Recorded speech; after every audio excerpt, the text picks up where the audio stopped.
snowflakes outside. It looks beautiful.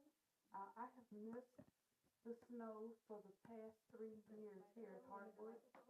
I'm sorry? This one? Oh, sorry. Let me take it home.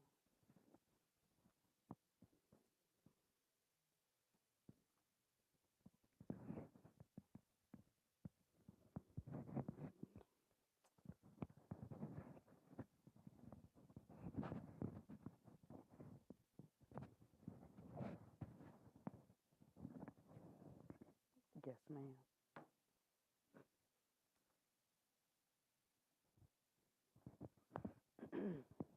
So there's snowflakes. Good. Uh, Falling as I was coming in, and it looks beautiful.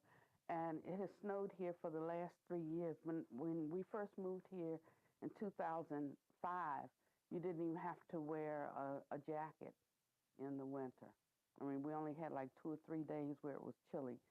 By 2007 or 8, you needed to wear, a jacket.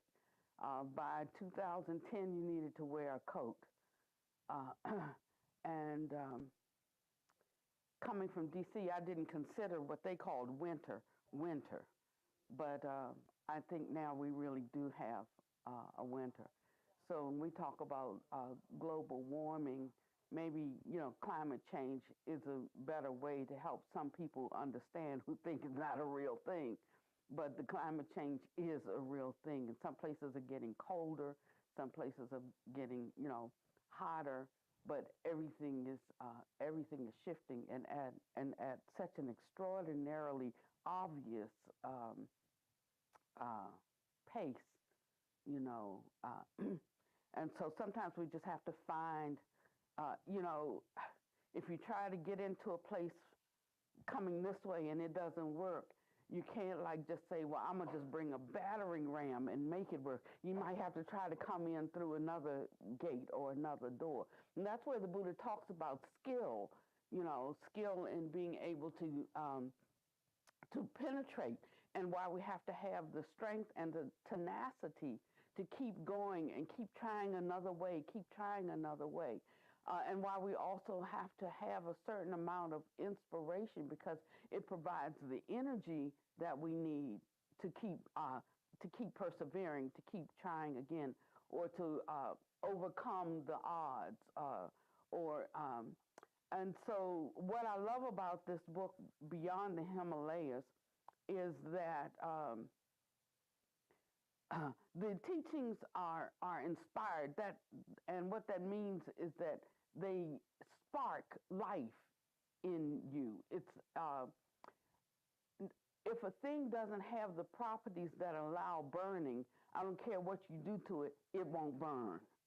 But because we have this spark of life, it can be set ablaze, and everything else just becomes written. He said, it's only when something is alive in you that it has the potential to to create something else. And so in everything we do, even from a worldly sense, we're looking for a certain kind of accomplishment that comes through creating something, producing something, doing something. And the only way that we know that we have met that mark is that something comes into being, and it's alive and it affects us in such a way, that it gives meaning to life. And so the inspired teachings of the masters are just like this. They are the fodder for our inspiration and for igniting that which is already in us, waiting to be set ablaze.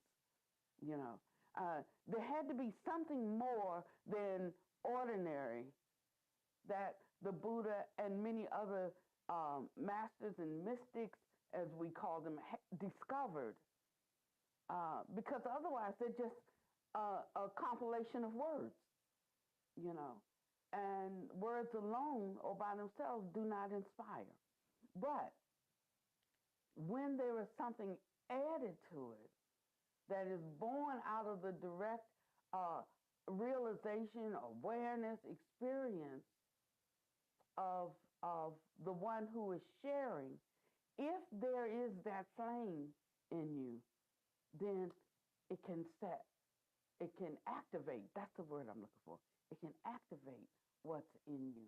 So I think of our teachers as great activators because they're not really giving us anything.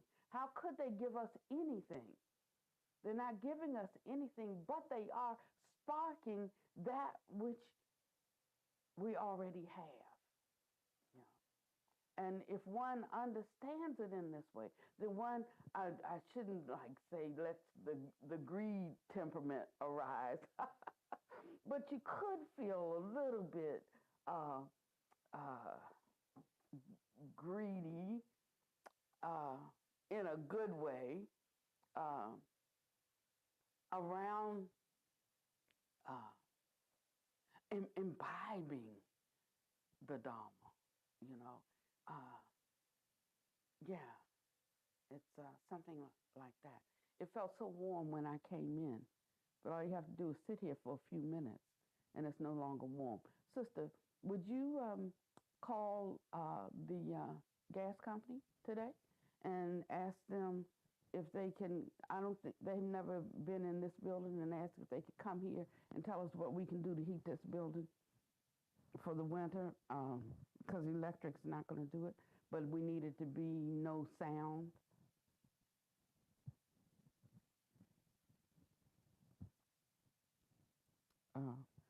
Okay, because I do want you to have a certain comfort. We're going to be doing some serious meditating over the winter months. And, the Buddha did say, he said, go to, pleasant places or places where you're comfortable. No, he said it's great to go to the forest, and all of these places. But he praised places like the parks. Of course, it's warm all year. It was warm, I guess, all year round where he was, or maybe he was in places where it was warm. Because I think if he was in Nepal, it's not warm all year round. But places where it was warm, and in traveling to India. And so we didn't have to worry. They didn't have to worry so much about cold, but they certainly did around the floods and so forth. And they made provisions for that. We don't have the floods, but we have cold, so we need to make provisions for that. And so we will do that so that you can find some comfort. Of course, being in places where you have to overcome many obstacles, it's good for building endurance. But if one wants to really make progress, then there needs to be a certain amount of body comfort. Not too comfortable like we like it in the West, but some body comfort. So I just want you to know I feel this, and I'll tend to it, okay? I know you're wondering when we're going to get to chapter 8, because I think we've been stuck. We've been stuck in chapter 6 and 7 for a long time. And I had planned to get into chapter 8. But then I got a signal, so we have to go back. And so if you don't have your books here today, that's okay, because I might be jumping, and it would be a little too difficult for you to stay with me in the book. I'll tell you where it's found, so you can go back and look it up if you'd like.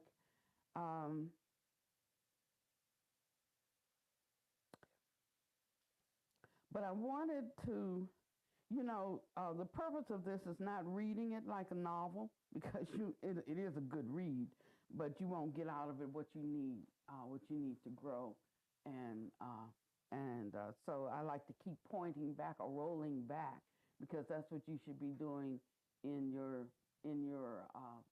study, is going back, when you read something and it triggers something that was said before, and you go and connect what's on page 58 with what's on page 136, then you get a whole different read, you get a whole different understanding of something. And sometimes, I used to ask my master all the time, lots of questions, because if I didn't have any questions, I wouldn't have been there.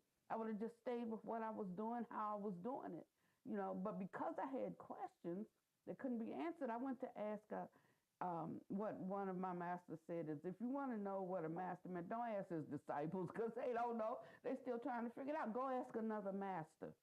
So I went to see what the Buddha had to say to try to understand some of the things Jesus said. That's what happened. And then when I got older, this is so good. I needed a lot more understanding than I realized. So I'm still here. And so sometimes it's no longer a question. It's just like a vacancy. It's just like a void. You just don't know the answer to that, but you're on to something else that titillates you or, gathers your interest. But that question was never answered. So there's like a space right there. But after a while, you get so far down the road. And then when you look out, you got so many spaces, till you have understand this, don't understand that. Understand this, didn't even know that was to be understood. Understand this, and you have so many spaces that a confusion sets in. And often this is a long time down the road, like 10 years down the road, 15 years down the road, 20 years down the road. So I've been practicing for this long time, and still there's this big vacancy sign hanging somewhere, something that didn't get, something that doesn't string along. And so then what we normally do is we go start looking for another teaching, another teacher, something else, instead of trying to go back and reconnect the strings or the dots in a certain way that we could get a fuller picture of something that we partially understand. So we give up when we partially understood, where if we had stayed the course and went back to review to see where our understanding has increased in some areas, or where our view or understanding through experience has shifted the way we hold something, then we could continue to grow, and we wouldn't keep starting over. No time to keep starting over. We have to keep going forward. And so here we are on page 58. And so I want to bring some sayings to your remembrance, because we're now on chapter 8, halfway. I think we're more than halfway through the book. On chapter 58, he said, he was talking about those who go on to to train with specific masters or teachers, and for specific things. And he said, in their particular monasteries in Tibet, he said one may advance until no more knowledge is available for him in that monastery, and he asks for leave to go and find a master who can give him the knowledge he desires. So that's the first thing. Sometimes people leave one place and go to another because the particular thing they desire cannot be found there. And it's a good thing to do that, because it's better than staying at a place forever and never growing. So I have no objection when I'm happy to see people come. I'm happy to see people go if they're not growing here, because my highest desire is for them to come into the fullness of the measure of the stature of those that they believe have attained, so that they too, by inference, may also grow to the place that they attain. So I can't say that there's any one teacher for everybody, and we shouldn't hold tightly to things in that way. I just say that if you do it in the right way. Do it in a respectful way. Do it in a, when you're making transitions. Number one, don't burn bridges. Number two, how you treat your teachers are going to be how your students treat you. And number three, so I know I get a lot of beef from my students because I was terrible to my teachers. But I recognize that's my karma. I accept that, and I just pass on the warning. um, and I also am doing better. I don't care what my present teacher says right there. It's okay if I disagree. I just disagree. I can hold that. I don't even have to. I don't get in front of her and start her other students and start disputing things. I mean, it's so clear to me that one time I was out there and one of her students was like babbling on, and we couldn't go forward. I was like, I wish he would just stop talking. And so finally, by day number 3, I said it. You should just stop talking. And it was a terrible thing for me to say. I mean, my teacher was right there. If she wanted him to stop talking, she could have said, stop talking. But she was listening to him because her heart is there with him, even in his lack of understanding. Her heart was there with him. So she let him talk, and she would explain. I'm like, you can read that and get that. Let's move on. We came all the way out here to get something. And that little bit of spiritual selfishness, it's not it's a real thing, and we have to be careful about it. And so I just wanted what I came for and what I took the nuns out there for. And I felt that he was impeding our progress by taking up so much time, And so I just blurted out, you just need to stop talking. And it wasn't the first time that we've exchanged words, because he's like he is. And apparently, while I thought I was changing and becoming better, I was just still like I was. But the minute I uttered it this time, as opposed to other times I have spoken up, I was immediately checked inside. I felt so bad. Because her response was, I am sorry that I'm such a bad teacher, a poor teacher. That was her response when I spoke to him and said, you need to stop talking. She said, I'm sorry that I'm such a poor teacher.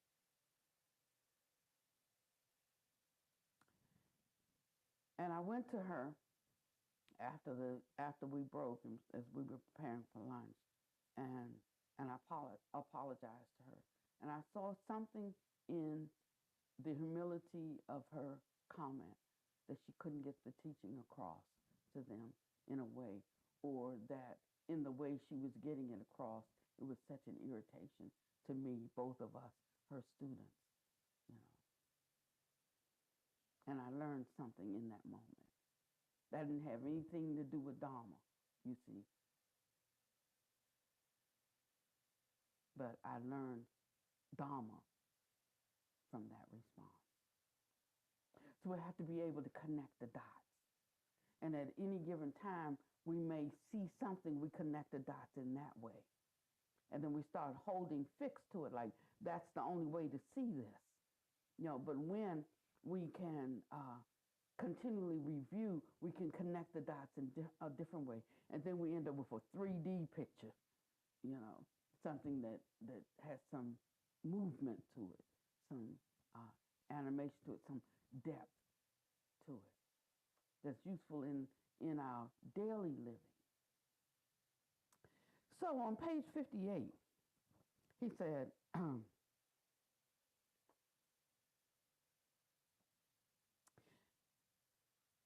it's a tremendous task to weather the storm in the Himalayas with no shelter and little food. It is in this trial that he proves his worth. When he finds his teacher, no time is lost in beginning his instruction. So it says that to go out and to actually encounter a teacher, it costs something. There's a trial, there's a price that one pays for things. We understand this in the natural world, in the ordinary world, in the secular world. There's a price for everything.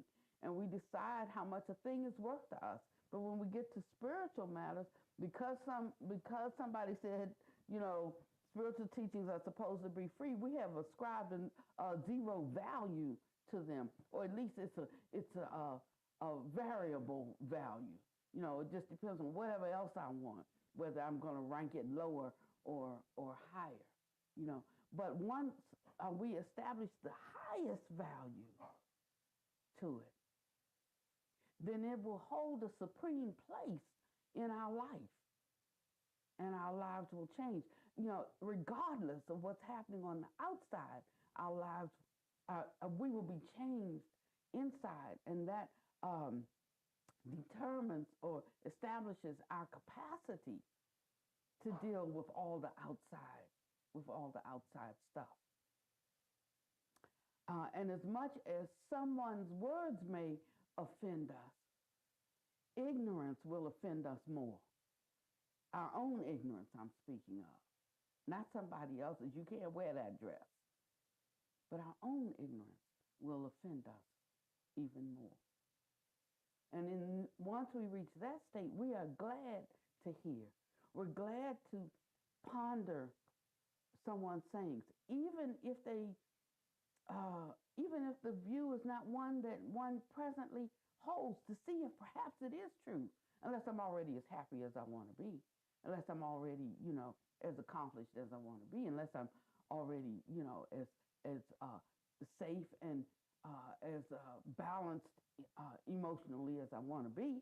And if I'm doing all that, no need for anything else. But if I'm not, then I should always stay open to see what else is there. What am I missing that can bring me, you know, into wholeness?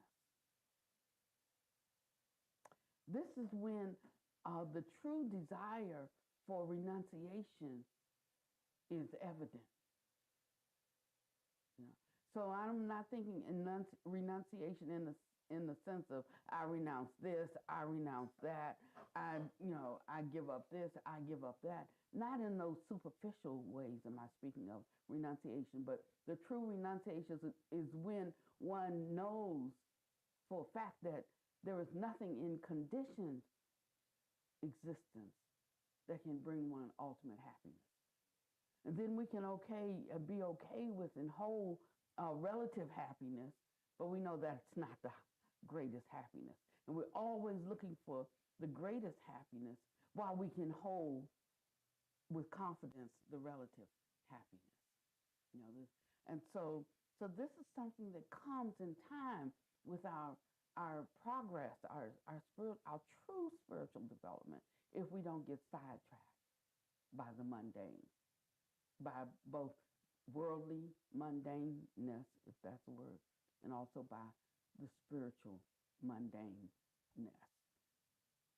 And it says, so when he has gone through this weathering the storm in the Himalayas to get to and find a teacher, he wastes no time in beginning his instructions. He is told to free his mind from all illusions and shadows of his former life. He is instructed to look into his mind and see what is there. Two things. Free your mind from all illusions and shadows of your former life, how you understood things to be, what you thought things were. And it doesn't mean to become vacant. This is not a vacancy. Freeing your mind means simply not grasping and holding so tenaciously to them that everything that comes in becomes a threat to what you already know and what you already understand. It's making room for the new to come in so that one can grow. When you create a vacancy, and you know what I mean when I say throw out everything, you know, you end up with people in programs like, what is it, Nexum? Or Nexum? Nexium? Mm-hmm. I mean, I can't even begin to understand it. But, you know, when it's not like your mind becomes, there is still awareness when we talk about this emptiness. You know, there is awareness. It means empty of thoughts. It's not empty of consciousness. you know. But when one like just wipes the slate clean, then any interjected thought from a source that one uh, admires or holds, as special, higher, any words you want to use, then uh, that becomes your thought, and that becomes your mind. Now, if you thought it was higher, but it turned out to be lower, then you're going to sink. And so when you look at cult, and I was wondering, I said, why do you think, well, why is there so much talk within the Buddhist community about uh, cult-like behavior? Because it doesn't make sense to me. It's like the exact opposite of what we're studying. I don't get it. But as I was reading this, uh, I understood more about, and in the Supreme and Unsurpassable Mahamudra of Liberation, those practices, like when one is sitting and going into meditation and going into, like emptiness, dropping all discursive thoughts, dropping all thoughts and sinking, and it warns, don't do that too soon. Because when you do it too soon, the mind becomes vacant. And the awareness that needs to be there to sustain, the realization is not going to be there. It's like going, instead of crossing the chasm over to the other side, you just fall off and fall down into the hole. And that's not the same thing. I don't care if you sit there for 20 hours at a sit. It might look good from the outside, and other people say, I wish I could do it. But that's not the objective, and that's not the true realization. But there's certain awarenesses, understandings, a certain level of consciousness that is sustained by a certain amount of energy, that's sustained by a certain amount of happiness, that's sustained by a certain amount of endurance, has to be there first. And if that's not there, you're just like falling into a hole, or you think that it's not there at all, and that and there is no other side because it's not attainable, or you can't even look and see it far off a distance in your view. But once you have those sustaining factors, you can look off in the distance. You see it in your view. He is told to free his mind from all illusions and shadows of its former life. He's instructed to look into his mind and see what is there. He's instructed to look into his mind and see what is there. He sees that his mind is filled with self-created images which have no power of their own except the power that he gives them. He sees that human thought and reactions are largely made up of fear, of worry, of doubt, and ignorance, and he must cast them aside like he cast aside his beggar's robe. He finds that the real self is not composed of thoughts, images, or ideas of mind and body and circumstances. He begins to see the falseness of human thinking, and this is a vital point in his training. And through the cleansing of the mind, what mind? That mind that is full of human thoughts and reactions, largely made up of fear, worry, doubt, and ignorance. That through the cleansing of that mind, he develops a one-pointedness in his concentration. So developing concentration, although we call it a technique, it is not a technique. It is the fruit of something. It's the development, or it's what comes when one has cleansed, has looked into one's own mind, seen what was there, and cleansed one's mind of fear, worry, doubt, and ignorance. Now, if you think that you have a right to hold onto it, I read an article. Somebody sent me an article, and she said, so much with all of this not being angry, and so much with all of this not being feeling like feeling depressed. I want to feel all these things right now. So, like, what can you say to that? What can you say to that? If that's what a person just told you that they want a right to feel that way, then you leave them with that. And when I say leave them with that, I mean, that if you're not careful, you'll, in trying to change their view or convert their view, you yourself will fall into the same hole with them. That's why you have to be careful.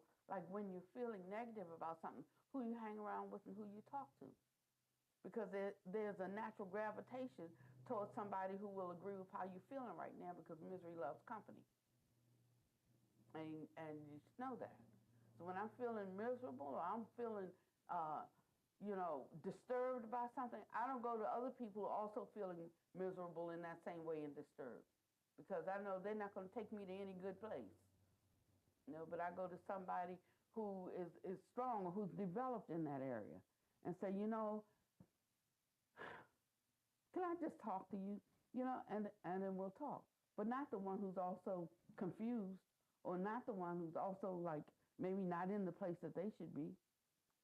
So we have to have some wisdom with this.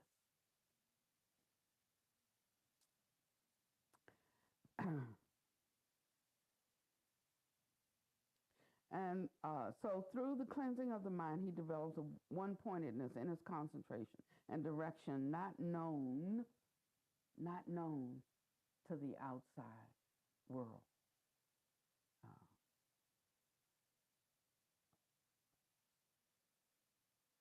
He frees himself from all illusion and stands at the door which opens into that which is behind all things, and is no longer a slave to his thoughts, to his feelings, and to his reactions. So as you're reading this and you're coming into more and more, if you haven't had certain experiences, some of these things might, all of it just seems ordinary to me, but for some people it may not seem ordinary. It might seem extraordinary. To me, it seems natural, like aerodynamics and its properties are natural, but they also supersede, the law of gravity. They don't cancel out the law of gravity. The law of gravity is still there. Just because we can fly doesn't mean I can go up to the third, fourth floor of hardwood and jump out the window and flap my wings. I got to have I have to meet all the conditions of the natural law. Otherwise I would go down. And but here's what he says about that on page 128. See, we're almost caught up already. Oh, wait. On page 132. Said, I realized that I had some wonderful friends.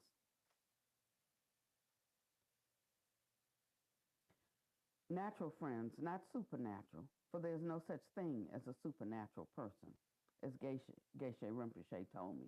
The idea of a supernatural person has come from the belief that there are two kinds of people, natural and supernatural, but it is not so. What seems to be supernatural is perfectly natural when it is understood. As I've said before, Stevie Wonder said, when you believe in things that you don't understand, then you suffer. But when you understand certain things, then there's a collapsing of the worlds between natural and what the ordinary world calls natural and supernatural. It just becomes one accomplished and one not accomplished.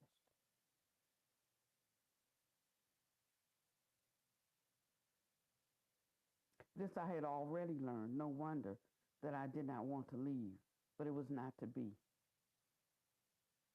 I must go back into the world where I would be more useful, I was told, for I could do what they could not do in the circumstances, they said. So on page 128, he tells us something. He said he turned to his teacher and he said, no wonder everyone loves you, Geshe Rinpoche. You have everything that a friend needs in a friend. Love, compassion, wisdom, understanding, kindness, forgiveness. And he said, once when I said to him that I was sure I had often been a worry to him, he replied, oh no, my son, I know the flesh is weak, but the spirit is strong and must in the end succeed and find its freedom. You must find your own freedom. It's because you know these weaknesses yourself that you are tolerant of others. You cannot be a healer otherwise. You must neither condemn nor judge, for who are we that we may condemn or judge? What we see in others is deeply rooted in ourselves. So if we haven't been able to see what's in ourselves, then we think it's other people out there who need all the work. No. We think, oh, I'm not like them, or, oh, they don't understand. But we've looked in the wrong direction.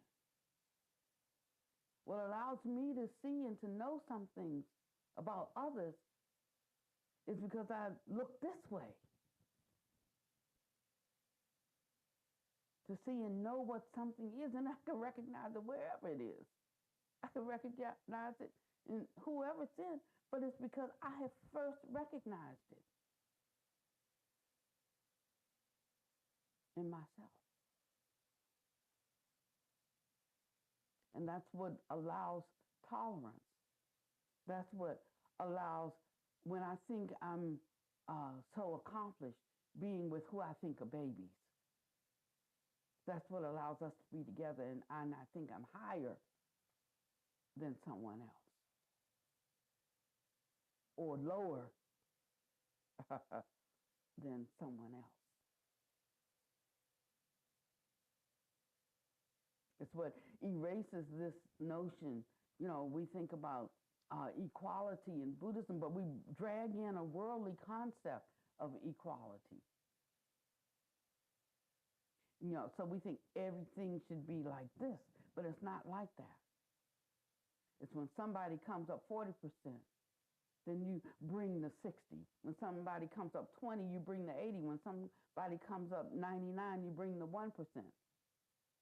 And they shouldn't say to you, I'm bringing 99, you're only contributing 1. And we shouldn't say, I'm bringing the 80% and you're only contributing 20. We lose sense of equality in that way, like we want a 50-50 deal or I'm out. It's an entirely different way of thinking and understanding and being. You know, so you'll still be in the world, but not of it. But we have to ponder these things deeply to really see them, to really understand, and to really be useful to the Dharma in its work of liberating people. Because it's the Dharma that does the work. It's not us. No matter how much we bring to it, it's the Dharma that does the work.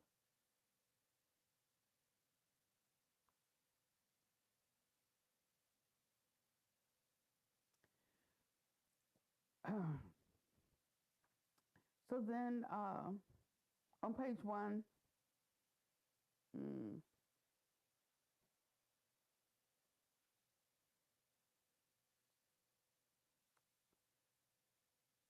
34. It says,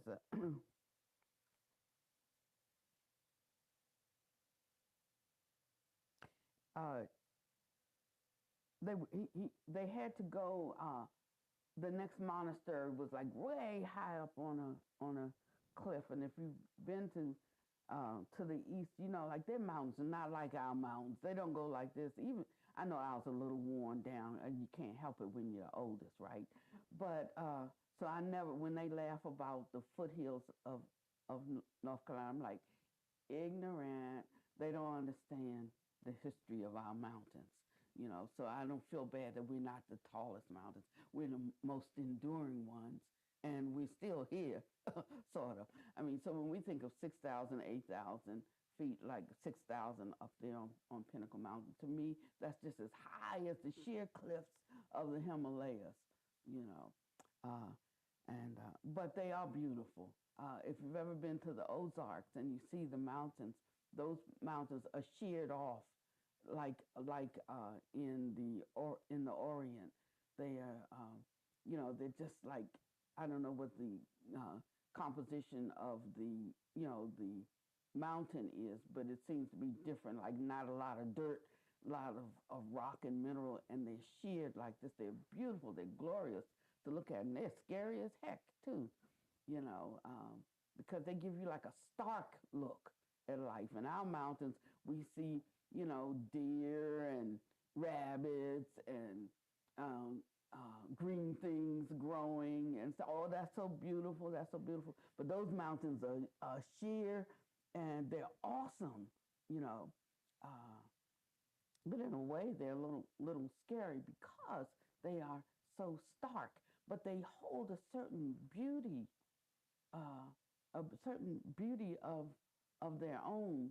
And when you're in there, in those mountains in the Ozarks, it's almost like you could soar to the heavens, and you'd have to soar because there'd be no other way to get up there, unless you can do one of those rock climbing things. You can't like just walk up the mountain. There's no such thing. And so here they had to go, and it was like 15,000 feet above sea level, and then here's a big jump from here to there, and he's wondering like, how we're gonna get up there, and they're talking as they're walking, right? But then suddenly, by the time they finish walking, they're there at the gate, and he wonders, by what means did I get up there? How did this happen? I said, how in all the earth are we going to reach that place? And what a view they must have, morning, noon, and night. All the moods of nature can be seen from there. No sooner had I said this to my bearer that I saw my friend 100 yards away. The greeting I received from him was one of tender feeling, the love of a friend that is more than a friend. And he said, this is on page 134. He said, I have followed you all the way to Yantang, to Gonsaka, and Takahu. You have made a deep impression on Dasang Malapa, and especially Tangla. Said, how do you know all of this, I asked. I was there, my son. I had forgotten for the moment that moving about in the astral was as easy for him as breathing was to me.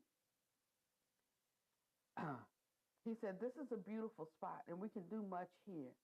The view you will have of the mountain at sunset and sunrise will compensate for the cold. But I forgot, you've learned something of Dumo now, so it will not be so bad for you. We can't practice that right now, okay?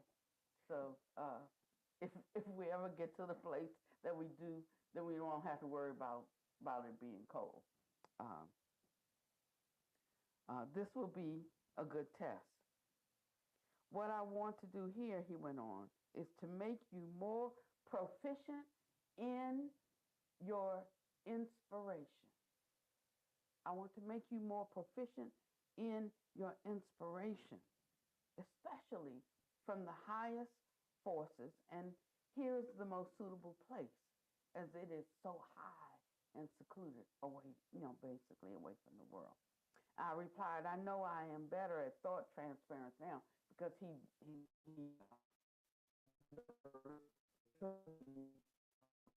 some disciples who were working with that, and he also had some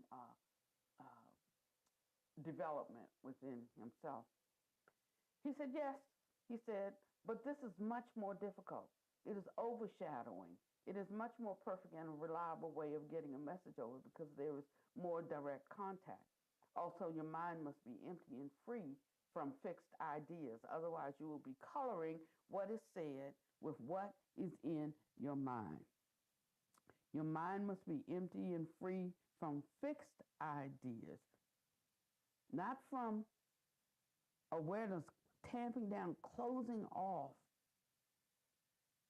a capacity to be aware, but closing off the notion to grasp tightly to fixed ideas. Those are two different things, but it's a critical junction in your spiritual development.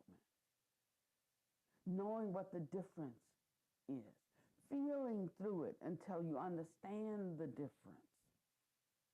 And this we can't get from a book. This we can't get with words. But through our just walking out of things and our trial and error, we'll know how much it's like my family, not me so much because I was the baby, so I never had to cook. There was a whole slew of them. It was like between nieces and other people who lived in your house that you didn't even know what their relationship was to your family. You didn't. I mean, we had secrets back in my days, so everybody was like your uncle or your cousin or the lady you find out it was your brother, all kinds of things. But there was a dozen people in the house, and me being the baby, then I never learned how to cook. But they could like whoop up something, So took me a long time to not be picky, but because they just take a handful of that, throw it in, a pinch of that, throw it in, look at it, throw something else in, and we didn't even have measuring cup. You had to buy a measuring cup, and we were poor, so that was a thing that we didn't really need. We had to learn how to measure by look, and it was like always delicious. The thing is, they can reproduce it time after time after time after time. I'm like, without a measuring cup. Or sometimes they throw it all together, they take a taste and say, needs, I know. And they get this and they throw that in, or it needs a little bit more of this and they throw it in. And it just came out wonderful. But and I can tell you from having the bakery with the kids that baking is a science. You got to follow that thing exactly, or it doesn't come out. It doesn't come out right, or it's not, the same every time, because they didn't want to buy a loaf of raisin bread and it tasted like this on Monday. They bought the loaf on Wednesday and it tasted different. They wanted the same bread they had on Monday, on Wednesday, on Friday, on Sunday, and so for me, it was a science. But there's a place where you can go that it becomes an art, It's like, Jonathan, I was like, Jonathan, what are we going to have? I don't know, I'll whip up something. I'll whip up something. He'll go in the kitchen, look and see what's there, and then he has something on the table. Oh, that was good. He said, oh, yeah, I just, And I don't think it's not one to tell us secrets. He just threw, But you can do that. If I go in and start throwing things together, my feelings won't be hurt if you don't eat it, because I get that. Yeah, I'm just saying that to be humble because I have learned how to cook some now.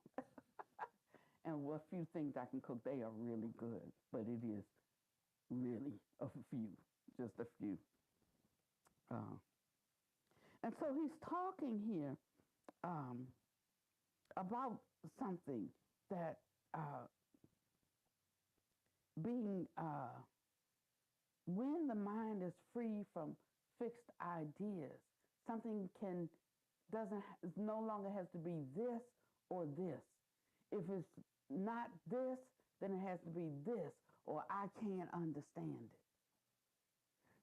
We find it can be this and it can be this. It can be this and this simultaneously, or it can be this in one circumstance and it can be this in another. It can be this when it's mixed with A, B, and C, and it can be this when it's mixed with D, E, and F. So we start to find all the nuances. It's like putting meat on the bones. So there's a framework that the Buddha offers. And then he starts to put the meat on the bones. Throws in a gizzard right there. Drops a heart up there.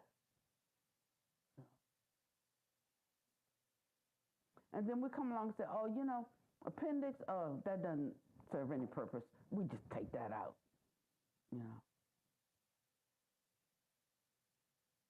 Adenoids, well, I'm taking out the tonsils. I'll just take out the adenoids too. We don't know what that is. We don't need that. And then for the next 10 years, you catch everything that comes by your mouth.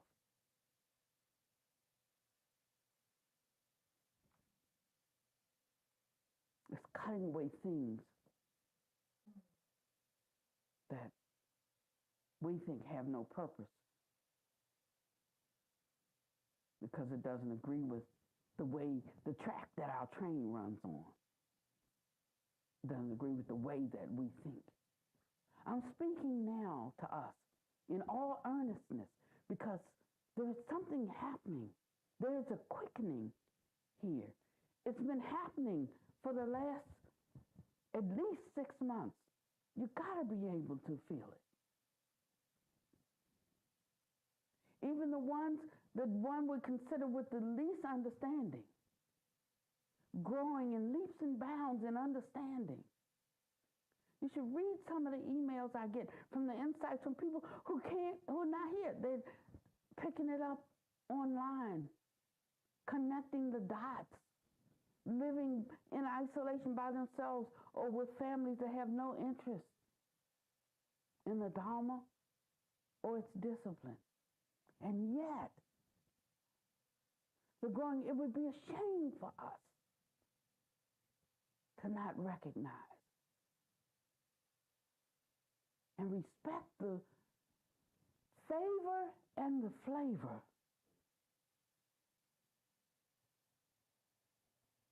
as the Dhamma is raining down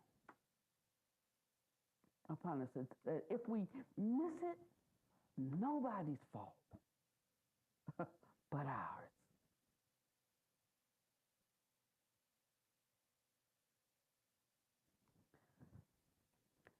So,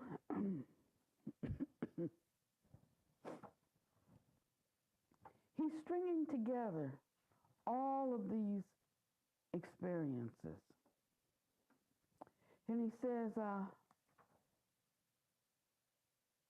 what if I wrote all of this down? It would make queer reading. No one would believe it. And his teacher answered, he said, the ignorant will not believe it. The bigoted will not believe it. But it's not for them. It is for those who are just beyond the physical and for those who on earth are chosen to hear it and to see it. This room is full, not just of the 2, 4, 6, 8, 10 people, me included, 11 people that are sitting in here. But many other beings, it says the Buddha would teach his Dharma, that many beings from many different realms came to hear the wonderful Dharma. I mean, you know, some people that need it, they're gangster. They're bad folks. They need some transformation. That goes for people. That also goes for other beings. So some of them are really rough, so got to be careful. Because they're all here. The good and the not so good. To hear this wonderful Dharma that sets us free on a trajectory. There's certain freedoms that we can inherit here and now, he said. There's some others that have to be released from the body. But in the time that we are bound to the body, which I'm not making a case for being released early. You know, I want to stay here and do what I can do and be whoever, whatever I can be. And even to have whatever I want to have. This is what I choose to have. Somebody else might choose something else. No harm, no fault, no foul. I'm not a proponent of it's not hurry up and get out of here. It's just when I exit, I want there to be a readiness for what comes after that. That's all I'm saying.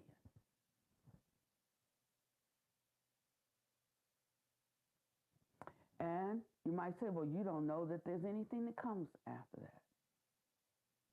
No. I can say that in my own way, I do know, but I can't prove. But if there was nothing, the Buddha said, you know, if all of this stuff I said and all this talk about other worlds, all this talk about other beings, he said, if it turned out to be nothing except you just believed it, so you governed yourself accordingly. He said, you know what you'd have? You'd have a pleasant abiding here and now. He said you'd have peace right here because these things lead to peace. You'd have joy right here because these things lead to joy. You'd have contentment right here because these things lead to contentment here. As a byproduct, he said those other things really are real. But if you don't believe them, never mind. If you just acted as though you did, you would inherit something right here too. So let's not take the dust that kind of rolls up on our shoe as we tread the path as the path. It's just a byproduct. And that's why I'm so sad about some of the ways we have diminished the Dharma and reduced it to something ordinary. And even the Buddha's great explanation and encouragement throughout most of the canon on the benefit of cultivating and developing concentration and jhanas. Now it's pretty much been crafted or cut out or also ran to what we hold sacred.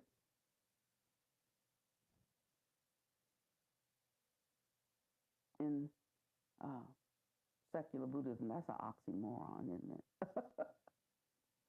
What we highly prize as being worthy of attainment.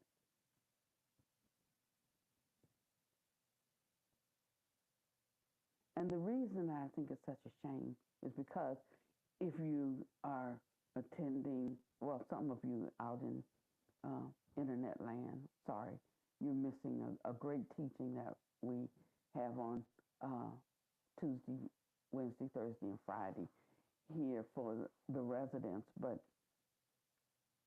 right now on Thursday and Fridays, we're studying, or we start this week, the 31 planes of existence. And he talks about these other realms.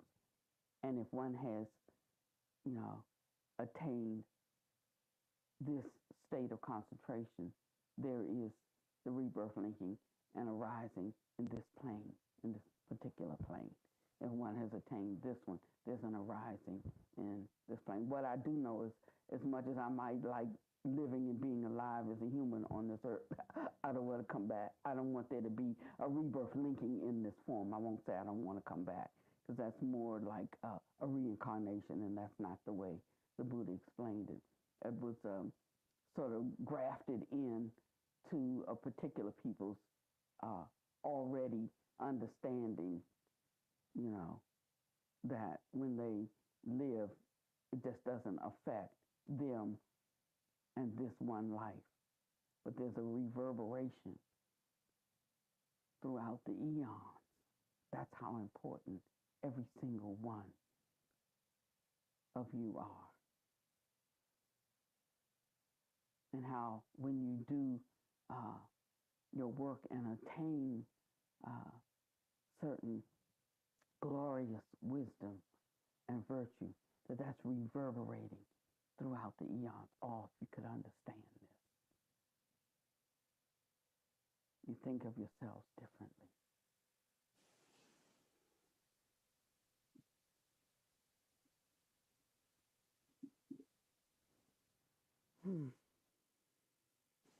So they're having this conversation, right? As they're making their way towards this monastery, 15,000 feet up.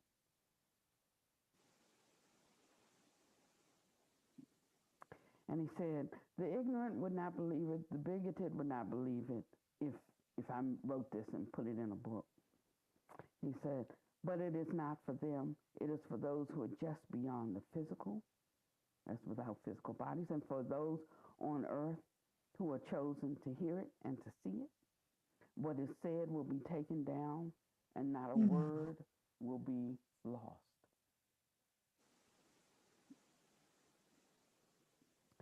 If you didn't remember any of the things that we touched on today, then I would say not a word is lost. It's still there, but you have to go and dig it up. You have to keep chewing and not just read like a novel, titillating the mind. Oh, what a great story. And not do the things that he's talking about in his story.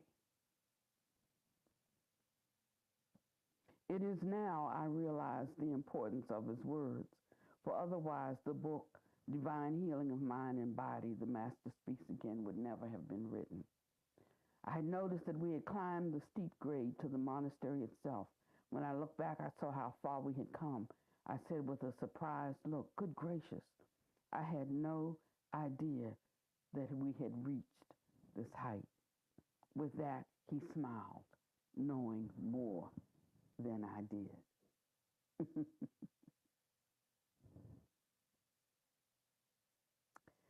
And so it's 1:10, and I think we're finished. Like, we are really finished. I went back this week to really pick out, these are the things I picked out. So I'll say I am finished, I think. We have to see what comes up in chapters 8, 9, 10, and 11, right? Whether we need to go back and pick up something so that we can understand something more fully in that chapter, right? But we actually are on chapter 8. So if you haven't read it, please read it. If you have read it, reread it.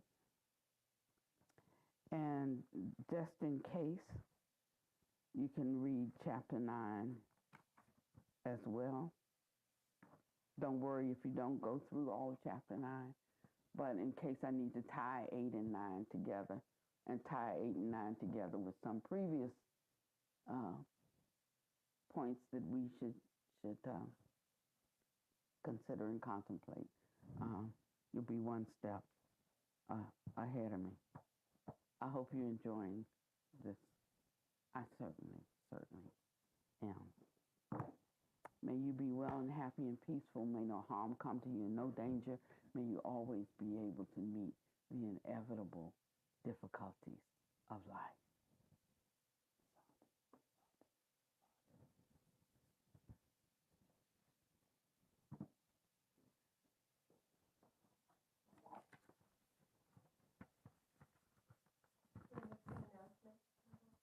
Oh, announcements.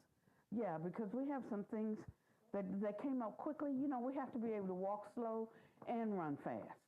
We can't just always be on warp speed. We're such a people of planning and so forth, though, that whenever something comes up, you want this one? Is that okay? Do you want her to take this one? The one that Tanya already has on her shirt. Okay. So whenever we come up on something that we have to do quickly, it's like disturbing to us, but that's all right. We'll get over it. Yeah. Hello, dear Sangha. I want to remind you that today is Giving Tuesday. If you already haven't been barraged by emails from all the people you've ever donated to before in your entire life, as I have. Sure. We have a very special Giving Tuesday this year because somebody has generously offered to match any donations made today up to the amount of $350,000, which would allow us to retire our mortgage. Oh, our second trust. We'll still have. Okay, we'll still have a mortgage. So if you can find it in your wallets and your hearts to donate to Heartwood today, that would be a lovely thing. I also want to remind everybody that we have a retreat coming up, December 4th through 6th, Zoom retreat with Venerables Panyawati and Panyadeepa, their last one of the year. We hope you can join us for that. And then at the end of the year, we're going to be meditating for 4 days. So we invite you to join us for that too, of course, again, on Zoom. Anything else, sister? 5 mindfulness trainings. Well, we will not have the 5 mindfulness trainings this weekend, thank you, because of the retreat. So join us again next month, first Sunday of the month in January, for the next 5 mindfulness trainings. Thank you. Anything else? All right. Thank you so much.